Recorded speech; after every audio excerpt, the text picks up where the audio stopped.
This is a very interesting watch.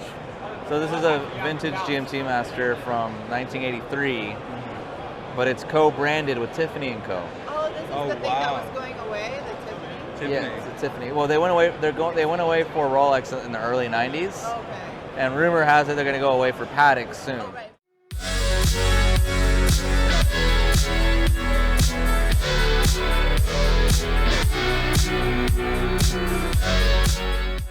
These are vintage pieces. These are all gonna come from either the like late 60s or like early 80s. So this is probably the most sought after. This is called the Paul Newman dial. Okay. So like what you're wearing is considered a they call that a reverse Newman dial because the Newman dial.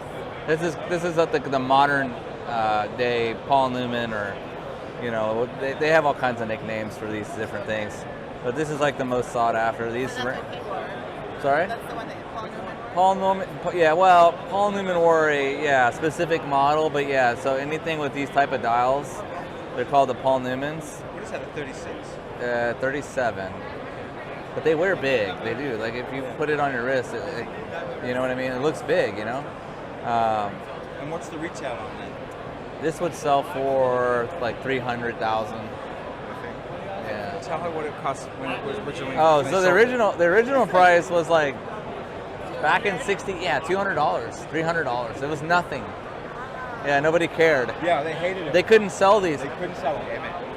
No. So, you know, a funny story. So, a good friend of mine that he owns a resale shop, and his father was, you know, back in the 80s, was selling Rolex, and in their advertisement they said no Daytonas, don't bring them. Wow. In the ad, it was like, oh my god. So anti. Yeah. So yeah, this is like, you know, again, same kind of deal, but this is not a Paul Newman. So this is you know, your normal dial. This is probably like an 81, 82, give or take.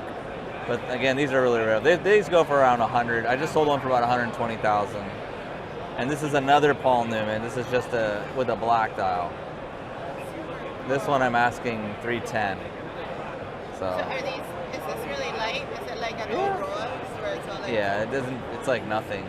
Oh wow. Yeah, it doesn't Okay. weighs nothing, but got a big price tag. Yeah, You know? that's amazing. And people Yeah. wear it. Oh yeah. Like everyday wear. I don't know. Some people do, some people don't. A lot of them really do live in a safe. You know, they're just. Yeah, safe coins. You know. They're safe. That's what I call them, safe coins. And here's an interesting watch. This is beautiful.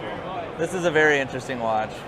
So this is a vintage GMT Master from 1983, but it's co-branded with Tiffany & Co. Oh, this is Oh, the thing wow. that was going away, the Tiffany? Yeah, it's a Tiffany. Well, they went away. They went away for Rolex in the early 90s, Oh, okay. and rumor has it they're going to go away for Patek soon. Oh, right, for Patek. So if like this is a Patek, but it's not Tiffany signed. But And how much is this? this probably like 70,000. Can I A normal one is like 15,000. Yeah, you see the stamp, right? Yeah. Yeah. So And this is all original? 100% original. Can I try it out? Yeah, absolutely. I love that Jorn. Thank you. That's so, man, I can see why they shot up. They finally got their recognition. Finally, right? Yeah. I fell in love with the brand before I knew what the brand That's really good. You're was. an early investor. Yeah, I was. Early seed investor. Well deserved. I love this. Yeah, that watch is incredible. Likely I'll never sell it, but you never know. Maybe. I really love this. Does it have any box papers? Nothing, right? No, if that thing had papers, it would probably go for 100. Right. Yeah. With everything with it, yeah, it would be ridiculous. And you check the movement? It's all 100%. Yeah, this is my expertise. Yeah. This is my field. Okay. So I 100% know everything here, in and out. I know this watch in and out. 100% original watch. I bought it from a strong collector who's like just as knowledgeable. I'm gonna put it on my other wrist because this is where Yeah. I'd like to look at your watch. Yeah, absolutely. I don't know how much you know about Jorn. I know a little. So this has Brass a movement. This is not a brass movement, but it has the Eleanor case mark. When they were making cases for them, yeah. Where's the case marking? So I can show the camera. You should see it. Right there above my pinky. Yeah, Which, You can't they see don't it? have any. Yeah. So, this doesn't have a running seconds? No. Well, you just right here. Wow. So 1/100th. 1/100th of a second on this Jorn. That is amazing.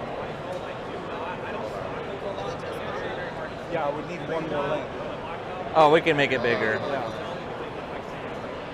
Beautiful.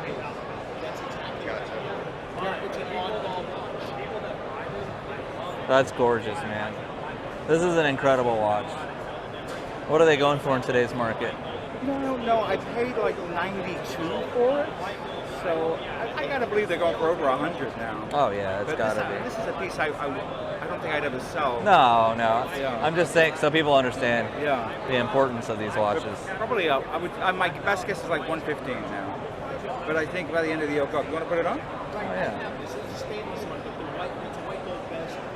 Let me do this. Since it's not my watch, I don't want to drop We it. put it over this, and that way if it falls, it'll fall. It'll fall on one of the watches. Yeah. Yeah, that's like the perfect size. It looks very good on him. Yeah. That's an amazing watch. Trade you? Trade? I might buy this from you. How do I get a hold of you? Let me give you my card. Let me tell you something. If I sell it to you, Yes. it is a blessing because I promised myself I'd never sell this watch. But if I decide to sell it, it's because I am after a few big pieces. Okay. And I would just say, you know what? I could see the passion in your eye. Yes. You can have it. That's the only way. I would never just let anybody walk up to me and buy this watch. Okay.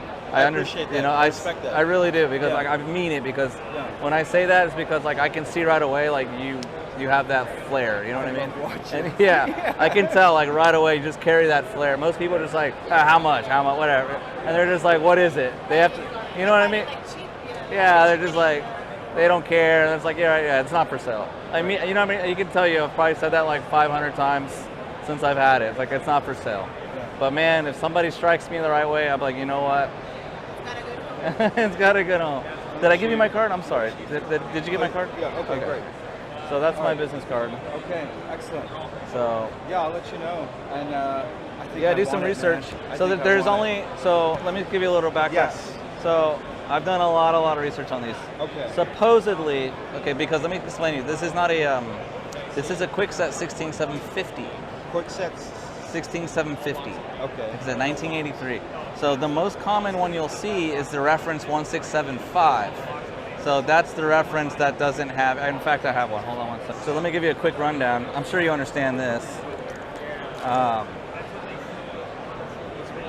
So this is just a normal, 16750. Okay. I'm sorry, 16755. So this is where you'll find most of your Tiffany & Co. GMTs. They'll be referenced 16755. This is special because it's very, very transitional. This is not your average Tiffany & Co. They only made these in very, very, very small numbers. Okay. Because they only made this watch with the quick set movement, meaning you can change the, you know what I mean? They can change the date.